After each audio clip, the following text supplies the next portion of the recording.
RCN. Le son de la différence.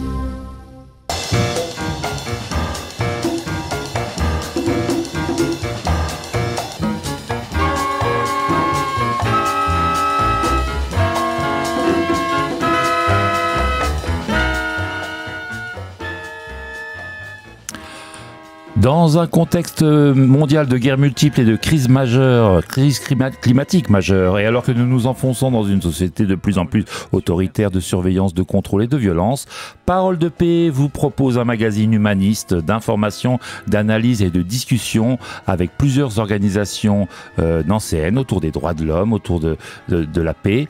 Nous avons aujourd'hui autour des micros Marie-Jo d'Amnesty International. Bonjour Marie-Jo. Bonjour à tous. Nous avons également Brigitte. Alors Brigitte qui est membre multicasquette, qui est à la Ligue des droits de l'homme, qui est à l'association France-Palestine Solidarité, qui est à l'association de solidarité avec le peuple sahraoui et également au SAF, Syndicat des avocats de France. Aujourd'hui, est-ce que tu as une casquette préférée? On va dire la Palestine, l'association France-Palestine Solidarité. D'accord, et donc la FPS et moi Stéphane du mouvement de l'objection de conscience. Notre collectif échange autour des conditions nécessaires à la paix, à faire humanité, mais aussi sur des conflits, des guerres et leur préparation. Des sujets que nous discutons et que nous voulons partager avec les auditeurs et auditrices parce que tout ce qui touche à l'humain nous concerne toutes et tous. Dans cette émission, nous aborderons la question un peu terrifiante de guerre et nucléaire, le nucléaire dans la guerre, parce que nous allons avoir comme invité Patrice Bouvray de l'Observatoire des armements et également de ICANN France. On parlera avec lui après nos traditionnelles brèves avec lesquelles nous commençons à chaque fois. RCN, Parole de paix, Stéphane Tabourin. Eh bien, on commence par des brèves. Brigitte, tu nous annonces une table ronde, oui, mais vraiment très proche, parce que la première diffusion de l'émission sera le jeudi 3 juillet, et déjà pour le 4, tu as quelque chose à nous proposer. Non, c'est pour le 3. Ah, pour le 3 même Oui, plus. Tout à fait. Donc, courez cet après-midi au Festival international du film. Il y aura un film d'1 heure. C'est un documentaire sur la Palestine qui se passe en Cisjordanie. J'ai vu. Et à 17h, à l'IECA, il y aura une table ronde. Hein, c'est l'école du cinéma, c'est dans le site de la manufacture. C'est en face de la manufacture. C'est ça, la rue Michel Ney. Exactement. Donc, après la projection du documentaire, il y aura une table ronde sur l'avenir de la Palestine. Donc, un regard posé sur l'histoire et sur le présent et les perspectives pour le peuple palestinien, puisque vous savez qu'il est actuellement menacé d'effacement, voire de destruction. Donc, c'est jeudi 3 juillet. À 16h. La projection est à 16h. La table ronde a lieu 1 heure après, jusqu'à 19h. Voilà, donc ce sera animé par moi-même et des militants de l'association France-Palestine Solidarité. Et ça se trouve dans l'école de cinéma de Nancy, l'IECA, qui est rue Maréchal Ney, la rue qui touche le conservatoire. Le conservatoire. Et j'en profite pour dire que jusque dimanche, il y a un festival qui se déroule à Nancy qui est extraordinaire. C'est dans ce cadre-là d'ailleurs qu'a lieu cette table ronde. Le Festival international du film de Nancy, appelé autrement avant, c'était Aïe. Oui. Et vraiment, vous pouvez voir des films extraordinaires, de tout format d'ailleurs. Des films courts, des films longs, des documentaires, des fictions. Il y a également des moments conviviaux, des concerts, donc sous le marronnier de la médiathèque. Et puis, bien sûr, à 22h, le film Sous les étoiles. Actuellement, c'est très agréable de regarder un film la nuit, puisque pour une fois, on n'a pas froid. Et ni trop chaud. Et on se protège Donc, du chaud. vraiment, allez-y. Le programme est vraiment très, très intéressant. C'est un focus sur la Belgique. Donc, il y a plusieurs films qui viennent de Belgique, de réalisateurs belges. Mais sinon, c'est des films qui viennent de partout. Ils viennent des Balkans, ils viennent d'Amérique latine, etc., etc. Vraiment, c'est passionnant et on voyage beaucoup à travers ces films et ces projections. Très bien, donc on a noté. Toi, Marie-Jo, tu veux nous parler d'une campagne actuelle d'Amnesty International sur l'Afrique du Sud. Plus exactement, d'une personne.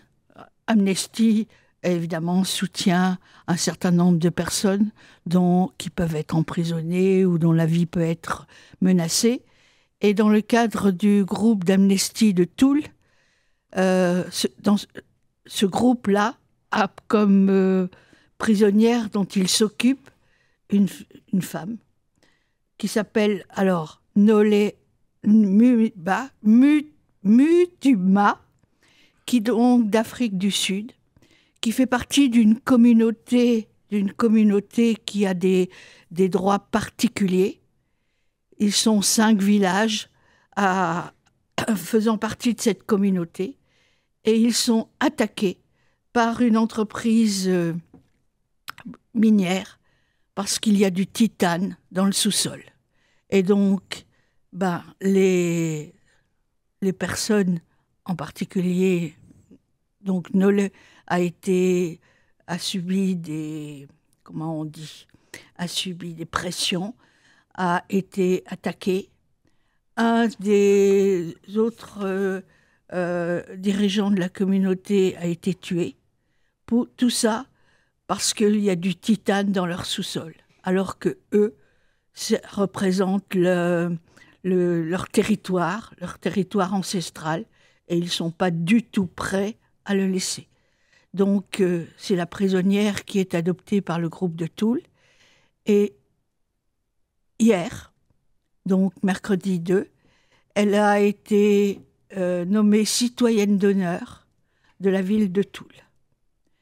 Ceci, on espère que ça la protège un petit peu de toutes ces attaques. Voilà. Il y aura aussi une exposition dans le cloître de la cathédrale sur tout ce qui se passe en Afrique. C'est fait par l'association Michel Diné. Si je peux rajouter quelque chose, si je ne suis pas trop longue, Vas-y. je peux dire que pour le groupe de Nancy, notre prisonnier, nous, est iranien. Il était dans la prison d'Evin. Et donc, évidemment, on ignore, on n'a jamais eu de réponse aux lettres qu'on a envoyées. Mais là, en ce moment, on ignore s'il fait partie des 71 morts suite à une attaque israélienne sur la prison d'Evin. C'est une attaque israélienne qui a tiré sur cette prison, ou c'est les Américains? Non, c'est les Israéliens. Ce sont les Israéliens. Qui ont fait 70 morts dans la prison d'Evin. C'est à vérifier, en fait. Oui. D'accord. Voilà, à vérifier. Mais bon, c'est les informations que j'ai pour le moment. Excusez-moi si elles sont un peu erronées. Voilà. En tout cas, on suit ce genre de dossiers qui sont très intéressants pour Parole de Paix, et on continuera à donner des informations. Vas-y encore, Marie-Jo. Je voulais dire aussi que le groupe de Nancy fait signer pas mal de pétitions aussi pour un peuple autochtone qui se trouve au Canada, en Colombie-Britannique, qui a aussi un territoire et des droits qui sont remis en cause absolument parce que on veut faire traverser leur territoire par un gazoduc de 670 kilomètres de longueur, et que eux refusent le fait que leur territoire soit détruit. Ils sont attaqués, quelquefois emprisonnés, et donc on essaye de les défendre parce que dans cette période où le droit est attaqué par la force, je pense qu'il faut qu'on mette toutes nos forces de leur côté. Et donc, on invite les auditeurs, auditrices qui sont intéressés par les activités d'Amnesty à vous contacter. Alors, pour le groupe de Nancy, notre mail, c'est nancy@amnestyfrance.fr. Amnesty avec un Y, amnesty.y.france. Il n'y a pas de point entre Amnesty France. Non, c'est Amnesty France. Tout attaché, amnestyfrance.fr. Et Nancy devant l'arrobase. Très bien. On passe d'une brève à une autre. Désolé, c'est comme ça. Moi, je vais vous parler localement d'un tournoi de foot pour la Palestine qui est organisé par l'association France-Palestine Solidarité, la FPS. Donc la FPS, je crois que c'est pas la première année qu'ils font ça. Non, c'est la troisième édition d'un tournoi de foot pour la Palestine. C'est dimanche 6 juillet de 10h à 17h sur le stade des Aiguillettes à Villers-lès-Nancy. Donc dimanche 6 juillet, 10h-17h, stade des Aiguillettes, Villers-lès-Nancy, un tournoi de foot pour la Palestine, apporter une pastèque à partager sur place, un geste simple et un moment convivial. Il y aura barbecue, des gâteaux confiserie, des structures gonflables, on vient en famille, c'est un moment joyeux, mais en même temps sérieux parce que derrière c'est un soutien à la Palestine. C'est organisé dans le cadre du tournoi de foot Guy Perrier. L'intégralité des bénéfices de cet événement servira à soutenir le peuple palestinien. Tout à fait. Est-ce que j'ai dit le principal ? Oui, tu as dit le principal. Et effectivement, les dons vont servir à des projets en Cisjordanie, puisque la situation en Cisjordanie est extrêmement grave également, extrêmement difficile pour les Palestiniens.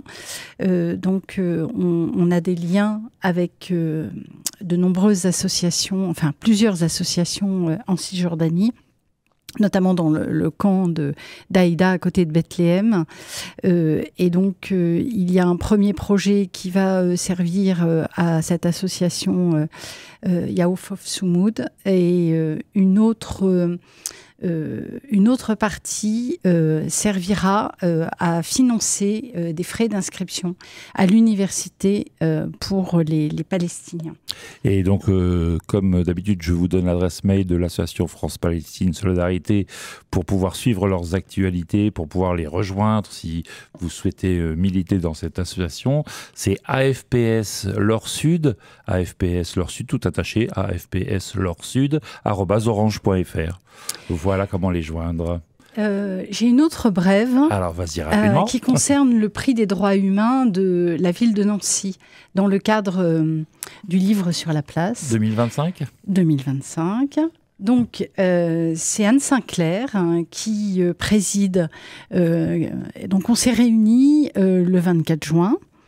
Donc sous l'égide d'Anne Sinclair, et le livre qui a été choisi, c'est Vainqueurs et Invaincus. Attention, c'est un scoop, c'est une avant-première. Non, il est sur le site. Je viens de vérifier, il est sur le site de la ville de Nancy. Donc je ne dévoile aucun secret. Par contre, j'attire votre attention sur le fait que le 12 septembre sera remis ce prix qui met en lumière un livre extrêmement intéressant sur l'histoire du peuple amérindien. Ah oui. Et tu vas nous dégoter l'auteur de ce livre. L'autrice qui est franco-américaine, qui a fait un livre absolument extraordinaire. Un livre de 450 pages, donc un livre exigeant, mais qui est, en fait, c'est le sujet d'une thèse, qui est extrêmement complet sur cette histoire absolument terrible du peuple amérindien et comment il a survécu malgré une tentative, là aussi, d'effacement total, de génocide, etc. Et finalement, le peuple amérindien a réussi, à travers la lutte de la défense de leurs droits, a réussi à survivre dans des conditions extrêmement difficiles. Elle explique que l'attitude d'ailleurs des différents présidents américains dans l'histoire, et on voit la manière avec laquelle les États-Unis sont comportés de manière vraiment sournoise, violente à l'égard des Amérindiens, mais ils sont toujours là et ils ont réussi à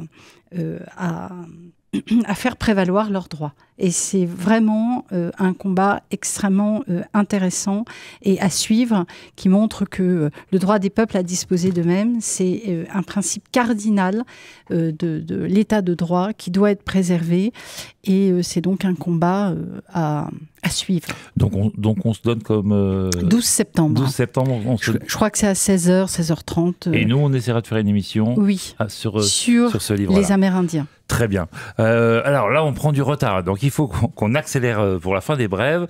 Rappeler rapidement que tous les 24 de chaque mois à Toul, il y a un collectif contre la statue du général Bijard qui a été imposée aux Toulois et aux Touloises, et un collectif s'y oppose depuis un long moment, depuis plus d'1 an maintenant. Et tous les 24 de chaque mois, il y a un rendez-vous devant cette statue, rendez-vous convivial aussi avec auberge espagnole, on mange, on boit, on chante et on marque son opposition à ce tortionnaire, local, qui est le général Bijard. Ils n'ont pas choisi de l'honorer comme député ou comme Toulois de naissance, mais le mettre il est en uniforme, et donc c'est le général qui a commis la torture en Algérie, qui a revendiqué la torture. Non, il l'a jamais, je crois, vraiment revendiqué, mais en tout cas, il a enseigné la torture à toutes les dictatures d'Amérique du Sud. Oui, il y a une école française de la torture, et c'est vraiment fâcheux que la belle ville de Toul se voit ériger cette personne, en tout cas sous cet apparat-là. C'est vrai qu'il a aussi été député, c'est vrai aussi qu'il est né à Toul le 18 juin de je sais plus quelle année. Voilà. Et donc c'est dommage que cette image soit là.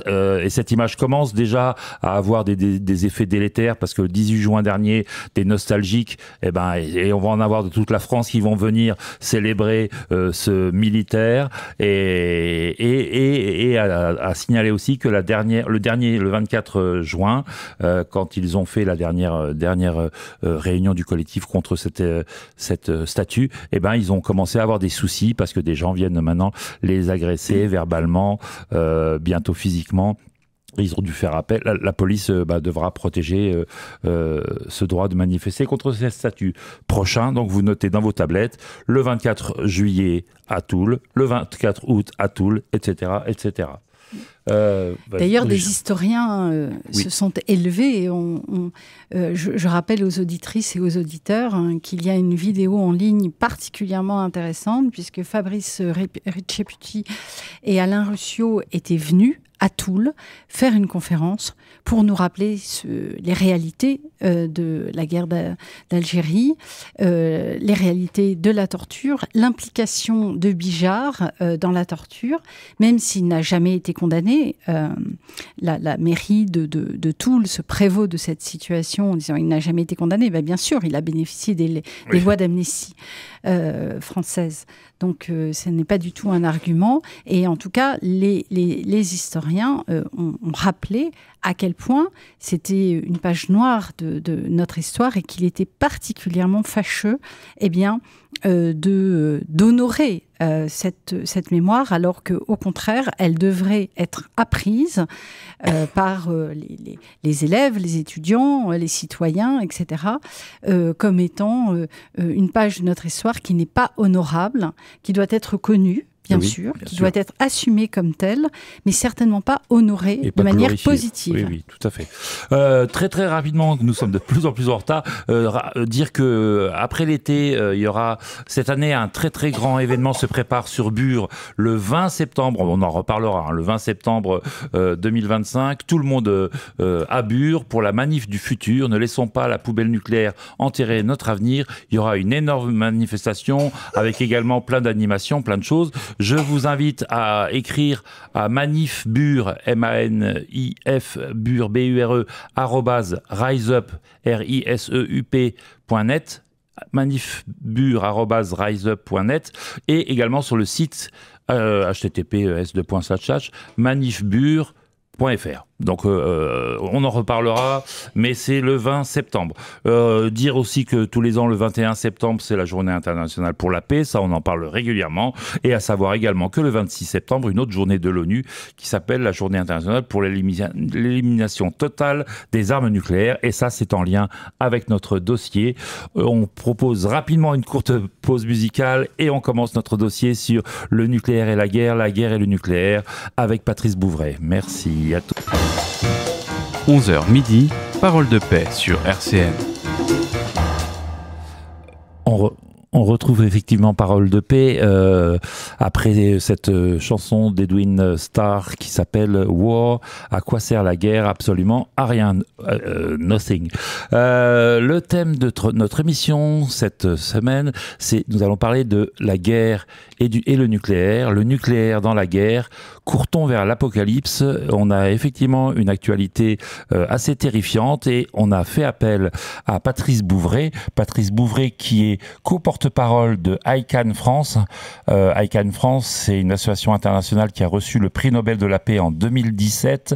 Donc Patrice Bouvray est co-porte-parole avec Jean-Marie Collin qui est directeur. Bonjour Patrice. Bonjour. Bonjour. Et Patrice Bouvray est également directeur de l'Observatoire des armements, opsarm.fr, je crois, sur le site. Le site, c'est opsarm.fr. Et ICAN France, on écrit ICAN, on écrit ICAN, France.fr. Donc, deux organisations de recherche, d'études et également de militantisme sur les questions des armes en général, toutes les armes pour l'Observatoire des armements, mais plus particulièrement avec ICAN, des armes nucléaires et pour arriver à son bannissement total. C'est juste jusque-là? Pas tout à fait, mais je vais... Ouais, tu vas me corriger. Donc, effectivement, l'Observatoire des armements, c'est un centre de recherche qui existe depuis 40 ans pour qu'il y ait un débat en France sur les questions d'armement, un débat démocratique. Et ICAN, c'est une campagne internationale pour abolir les armes nucléaires, donc centrée sur les armes nucléaires, qui a permis d'obtenir le traité d'interdiction sur les armes nucléaires adopté par l'ONU en 2017 et rentré en vigueur en 2021. Voilà pour préciser les deux éléments. Très bien, oui. Et alors, le 13 juin 2025, ICAN France, vous avez diffusé un communiqué de presse suite à l'attaque israélienne contre le programme nucléaire iranien. Et sans crier gare, l'armée israélienne a attaqué l'Iran et a bombardé, suivi de près par les Américains. Et ICAN France, vous avez produit un communiqué dans lequel vous alertez sur cette sorte de fuite en avant, et ça nous a inspiré, ça nous a dit qu'il fallait faire une émission sur cette question du nucléaire et de la guerre. Est-ce que maintenant c'est une donnée qui rentre de plus en compte pour les guerres à venir? On se rappelle que déjà Poutine, dans sa guerre d'invasion de l'Ukraine, a plusieurs fois menacé, alors soit de bombardement nucléaire, mais plutôt de tirer sur les centrales nucléaires que contient l'Ukraine. Voilà, cette question est chaude, cette question du nucléaire dans la guerre. Quelle est votre analyse à vous, à ICAN, et qu'est-ce que vous voulez communiquer à la population française sur ces questions du nucléaire et de la guerre? Donc, effectivement, depuis que c'est pas seulement récemment que le nucléaire dans la guerre pose problème.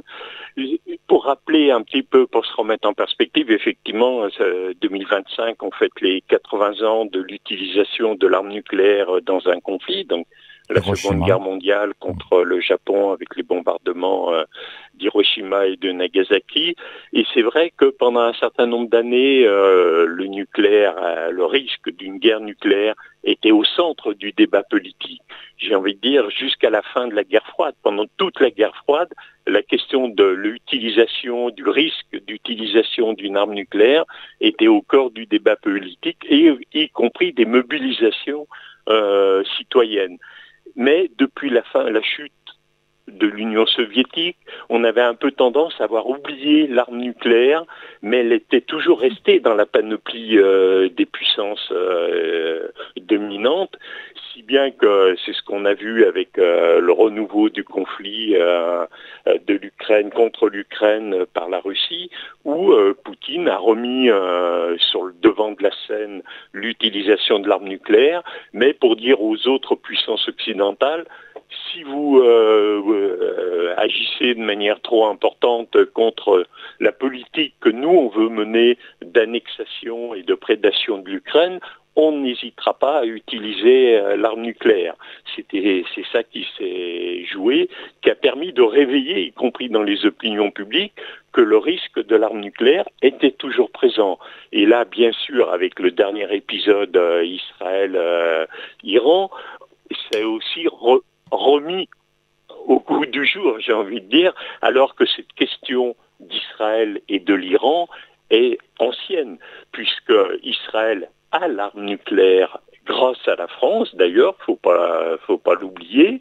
Depuis les années, fin des années 60, début des années 70, elle dispose de l'arme nucléaire et elle veut être la seule à le disposer au Moyen-Orient. Elle veut qu'aucun autre pays du Moyen-Orient ne dispose de l'arme nucléaire et c'est bien ça l'origine de ce conflit qui date depuis de nombreuses années entre Israël et l'Iran, où Israël a essayé d'empêcher l'Iran de maîtriser la technologie de l'arme nucléaire en tuant des scientifiques, en essayant d'intervenir avec des virus dans les systèmes informatiques de l'Iran, enfin régulièrement, jusqu'à ces derniers événements où elle a essayé de bombarder les installations nucléaires de l'Iran avec l'aide des États-Unis pour pouvoir essayer de retarder cette volonté de l'Iran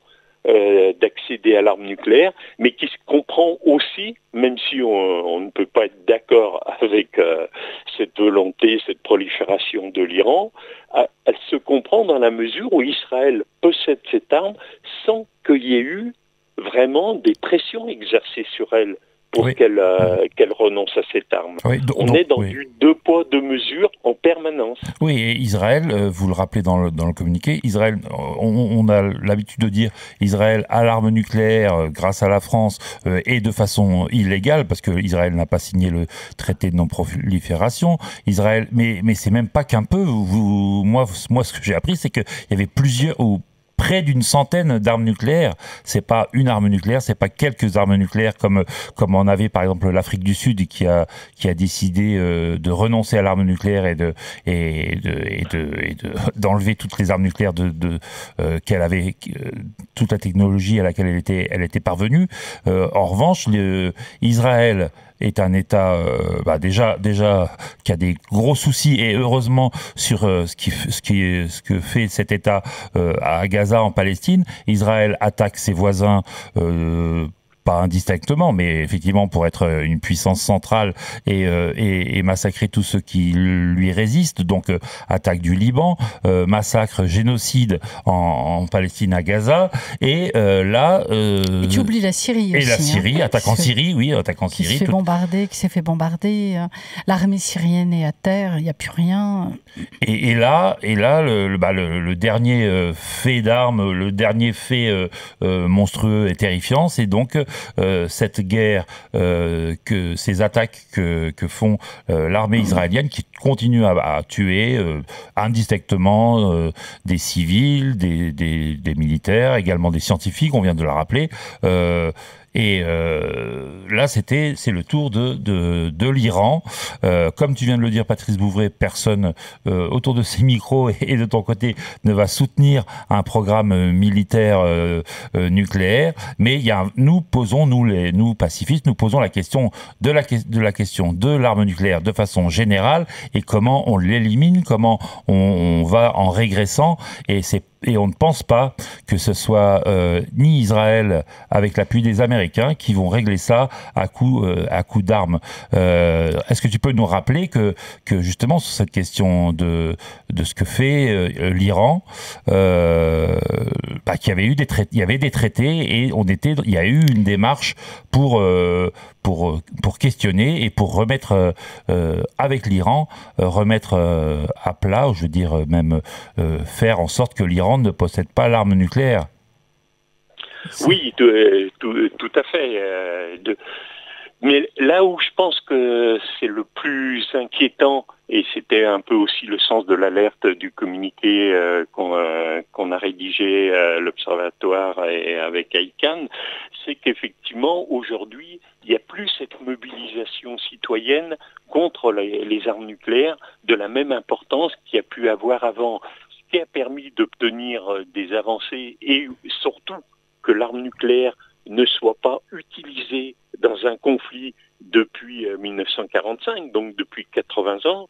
C'est pas juste par bonté d'âme de nos dirigeants, mais c'est bien parce qu'il y avait une préoccupation, une mobilisation de l'ensemble de la société civile au niveau international qui faisait que un pays n'a pas beaucoup, tous les pays n'ont pas l'arme nucléaire, il n'y a que quelques pays qui l'ont, d'une part suite à ces mobilisations, mais surtout un pays qui aurait utilisé l'arme nucléaire dans un conflit, parce que ça s'est posé, notamment les États-Unis se sont posé la question au moment du Vietnam, de la Corée, d'éventuellement l'utiliser, se serait retrouvé mis au banc de la société internationale.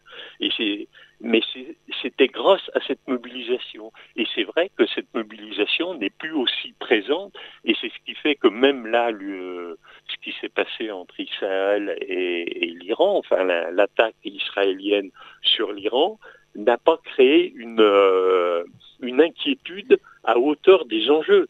Parce que ce qui s'est passé, ça aurait pu avoir des conséquences graves dans la mesure où sur ces sites-là, il y avait des matières nucléaires militaires, donc extrêmement dangereuses en termes de radioactivité, donc qui n'auraient pas fait un champignon nucléaire, qui n'aurait pas explosé en tant que tel, mais qui aurait pu se répandre sur une large partie du territoire et donc tuer des gens, des conséquences environnementales aussi à long terme.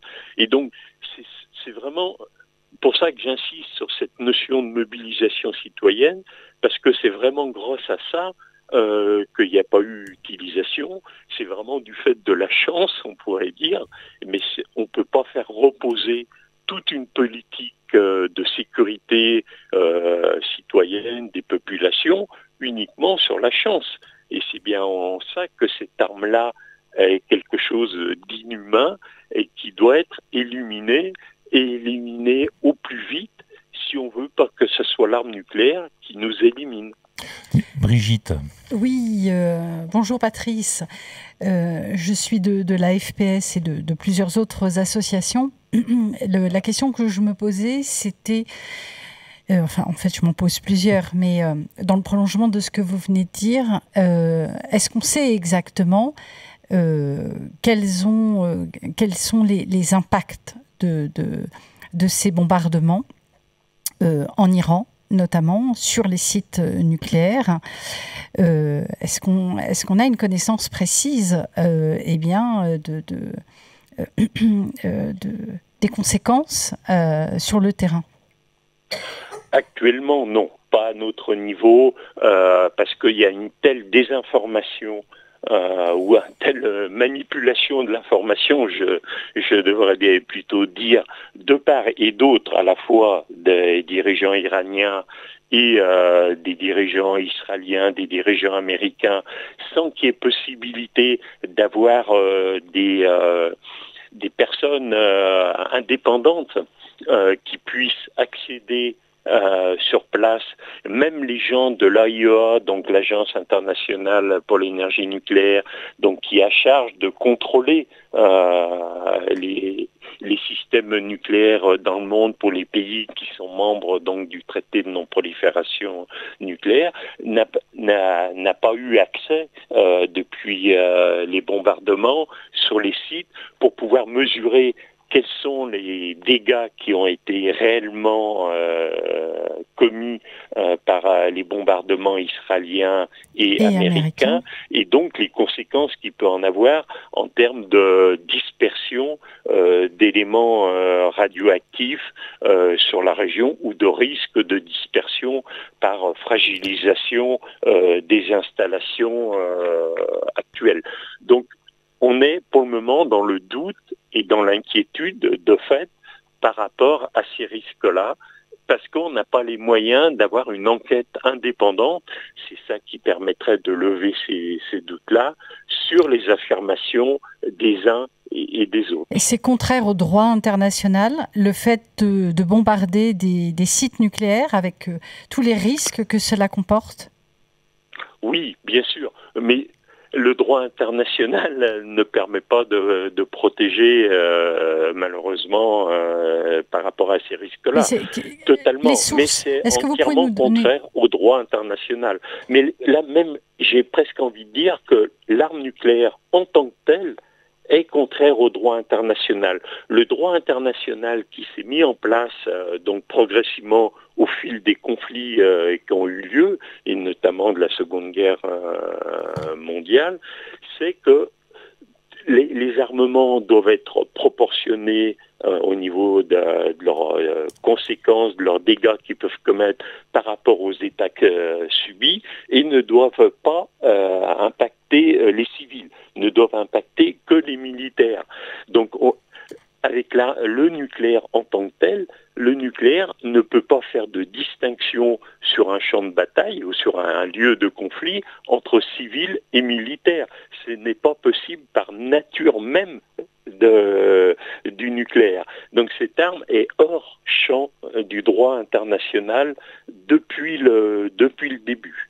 Depuis 1945, depuis la Charte des Nations Unies, qui prévoit ce principe absolument essentiel, effectivement, de la proportionnalité. On est d'accord ? Tout à fait.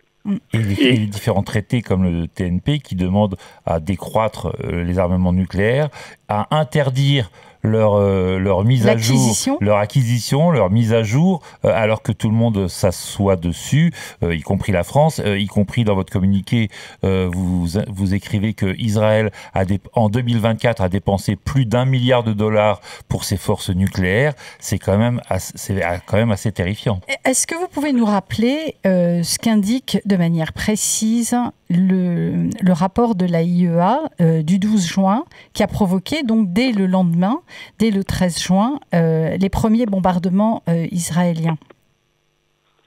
Alors là, je les passe sous les yeux de manière précise, mais le rapport de l'AIEA montre depuis déjà plusieurs reprises, parce que régulièrement ils ont fait des rapports, qui montrent que l'Iran progressivement maîtrise les différents éléments qui permettraient de faire une arme nucléaire, mais il n'y a jamais eu, jusqu'à présent, la volonté politique de faire cette arme nucléaire. Donc c'est ce qui on pourrait dire que l'Iran cherche à posséder l'arme nucléaire en kit, c'est-à-dire avoir tous les éléments, les vecteurs, la matière nucléaire, les capacités pour pouvoir l'assembler, mais n'a pas pris la décision politique actuellement de la fabriquer, et c'est pour ça qu'elle reste dans le traité de non-prolifération. Et un des risques, une des conséquences de ce qui s'est passé au mois de juin, c'est que justement, l'Iran, comme l'a fait la Corée du Nord avant elle en 2003, quitte le traité de non-prolifération, puisque c'est une possibilité qu'elle a d'arrêter d'être membre du traité de non-prolifération, pour pouvoir se mettre hors de la légalité internationale qui a été mise en place sur les armes nucléaires et construire son arme nucléaire. Il n'y aura plus de contrôle. C'est ça, le risque qu'on pourrait avoir de ces bombardements, plutôt que d'être dans un processus de négociation qui avait redémarré puisque bon, il y avait eu un premier cycle de négociations en 2015 à l'initiative surtout des pays européens qui avaient abouti sur un accord qu'à l'époque les États-Unis avaient signé mais s'en étaient retirés en 2018. Et là, Trump, enfin l'administration, on va dire américaine, c'est pas jamais une seule personne, avait remanifesté sa volonté de négocier avec l'Iran sur l'armement nucléaire. Il y avait des négociations qui avaient démarré, qui devaient se poursuivre, et c'est ces négociations-là, bien évidemment, qui ont été annulées de fait par les bombardements, alors que c'est la seule voie possible. C'est bien des négociations diplomatiques entre les différents pays, entre ces différents pays, pour que l'Iran, et c'est ce qu'elle demande l'Iran aussi, d'avoir des négociations qui lui garantissent le droit d'avoir droit au nucléaire civil, ce que le traité de non-prolifération lui permet, que des sanctions qui avaient été prises contre elle soient levées pour que ce pays puisse aussi se développer. C'est ce qu'il demande. Et donc c'est bien aussi de prendre au mot l'Iran et entamer ces négociations, mettre en place des systèmes de garantie. L'AIEA sait faire pour surveiller les installations nucléaires si elle en a le mandat et qui lui est donné, de façon à sortir de cette prolifération nucléaire, mais qui quelque part arrange toutes les autres puissances nucléaires, parce que c'est ce qui leur permet de justifier qu'elles maintiennent, elles, leur puissance nucléaire, qu'elles continuent de les moderniser, parce que c'est ce qui se passe actuellement. L'ensemble des puissances nucléaires, les 9 puissances nucléaires dans le monde, modifient, améliorent leur arsenal nucléaire. La France, notamment, puisque c'est là qu'on essaye d'agir, est en train de renouveler entièrement son arsenal nucléaire pour qu'il soit plus performant. Et donc avec même le risque qu'elle soit dans une logique d'augmenter le nombre d'armes nucléaires qu'elle a, comme vient de le décider le Royaume-Uni. Et donc, quelque part, ça les arrange que l'Iran, qu'il n'y ait pas d'accord qui soit conclu avec l'Iran, parce que ça leur permet de justifier aux yeux de leur opinion publique le maintien de leur propre arsenal. C'est aussi ces éléments-là qu'il faut avoir en tête quand on discute de l'arme nucléaire, et pas toujours d'avoir un méchant, l'Iran, qui veut absolument avoir la bombe. C'est un jeu aussi entre les puissances nucléaires dominantes, et notamment la France, et l'Iran, qui est un peu comme les gamins dans la cour d'école, je te tiens, tu me tiens par la barbichette, qui leur permet, eux, de maintenir aussi leur arsenal. Il y a une chose qui m'a frappée, c'est que le 18 juin, le directeur de l'AIEA est sorti de son silence pour expliquer que le rapport avait été mal interprété et que l'Iran n'était pas sur le point d'avoir la bombe, de faire même une bombe. Alors, est-ce que vous pouvez nous parler de ce que dit le rapport par rapport à par rapport au stock d'uranium enrichi, puisqu'on sait que l'Iran a des stocks à hauteur de 20%, à hauteur de 60%, mais soi-disant qu'il serait proche d'enrichir à hauteur de 90%, ce qui leur permettrait ensuite d'assembler les éléments, je le dis de manière assez voilà, peut-être que c'est pas très scientifique, pour avoir la bombe. Oui. Et moi j'ai entendu des analystes et des experts dire que l'Iran n'était pas prête d'avoir la bombe, et d'ailleurs vous nous avez dit tout à l'heure que elle n'avait pas pris la décision. Mais le directeur de l'AIEA est intervenu le 18 juin quand il a vu qu'on instrumentalisait son rapport pour justifier les bombardements israéliens. Qu'est-ce que vous en pensez ? Oui, vous avez un petit peu donné la réponse.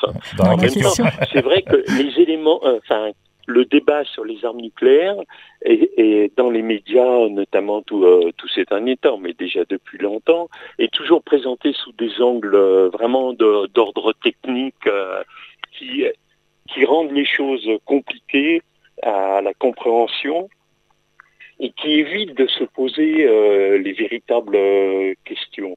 La véritable question qui est posée par rapport à l'Iran depuis des années, mais que l'Iran revendique, le dit très clairement, ils veulent maîtriser la technologie, mais ils ne veulent pas produire l'arme nucléaire pour le moment. Et donc on n'est bien pas dans des débats techniques, parce que de savoir s'il faudra 15 jours ou 3 semaines ou 1 mois pour passer de 60 à 90%, j'ai envie de dire,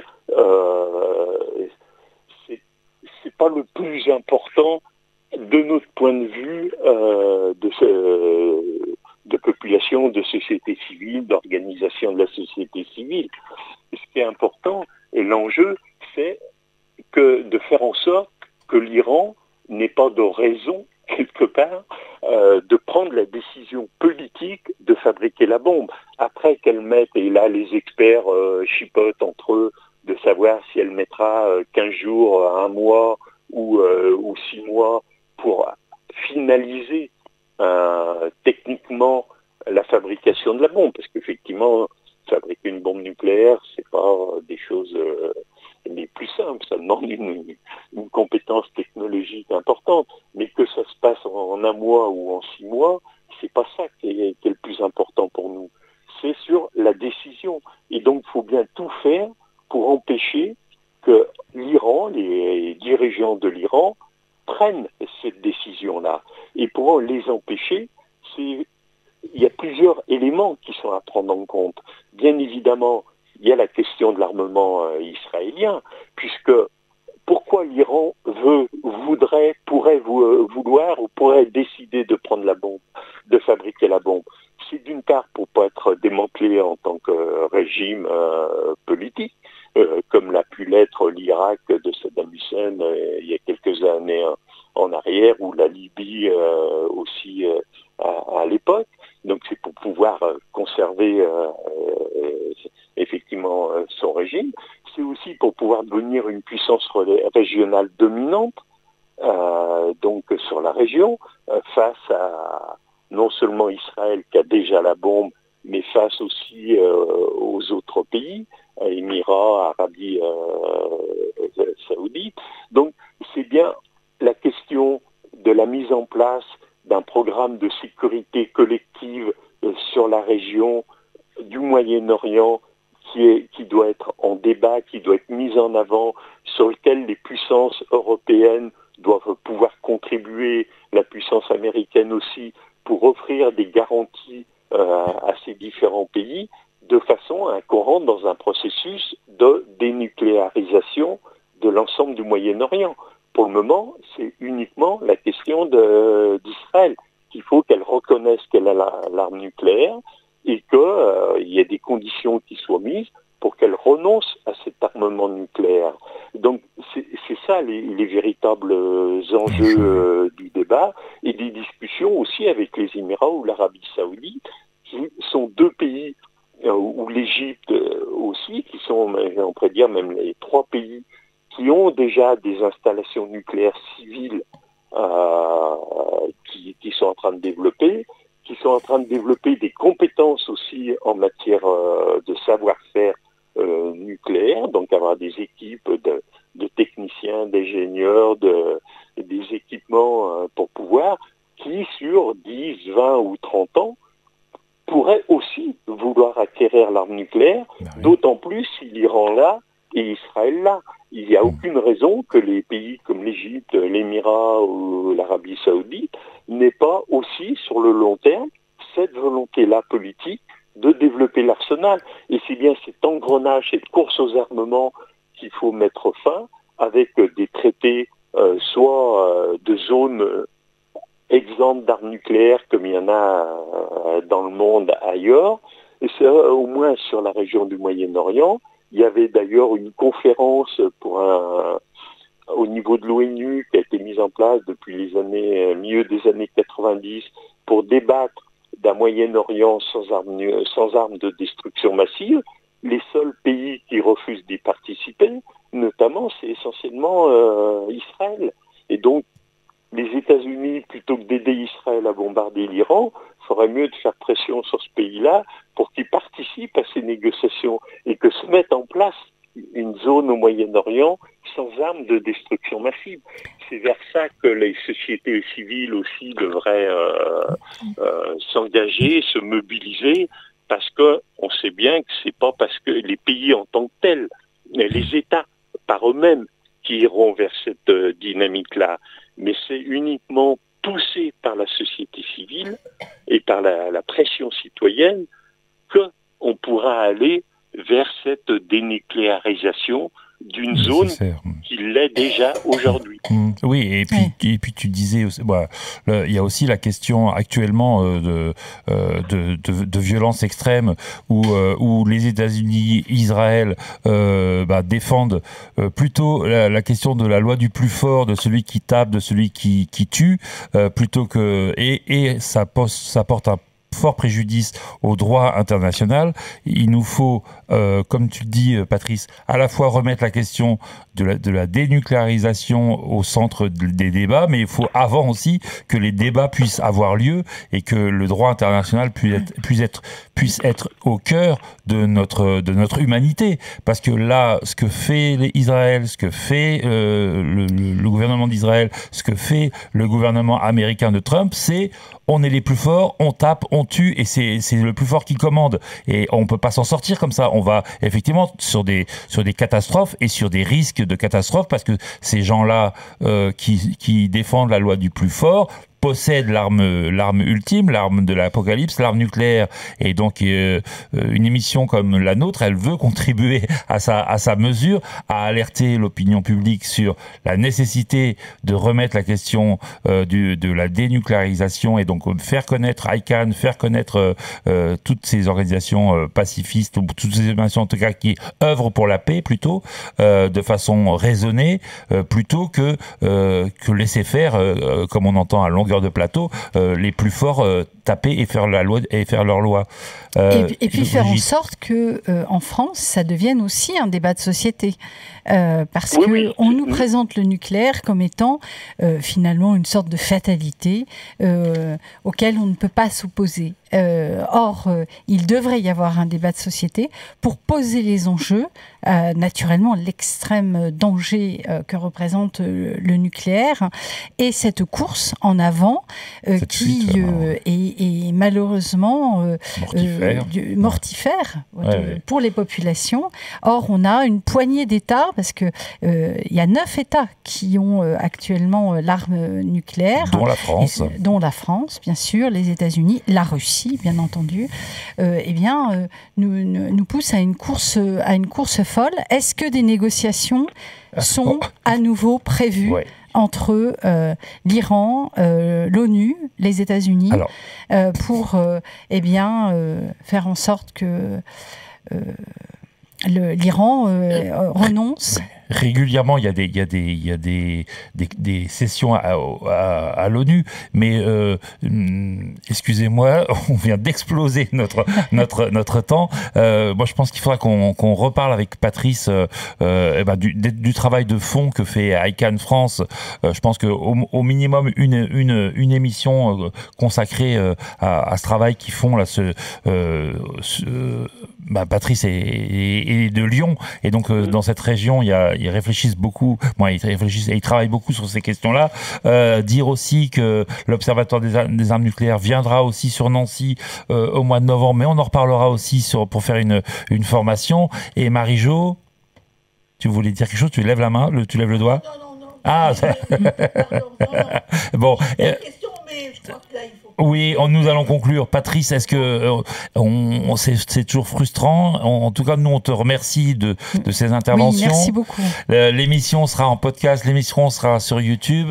On peut réécouter Parole de paix sur le site. Alors, le podcast, il faut aller dans la partie magazine dans les podcasts, il faut aller dans la partie magazine de société, et on va à Parole de paix, et également sur la chaîne YouTube de RCN sur YouTube. YouTube.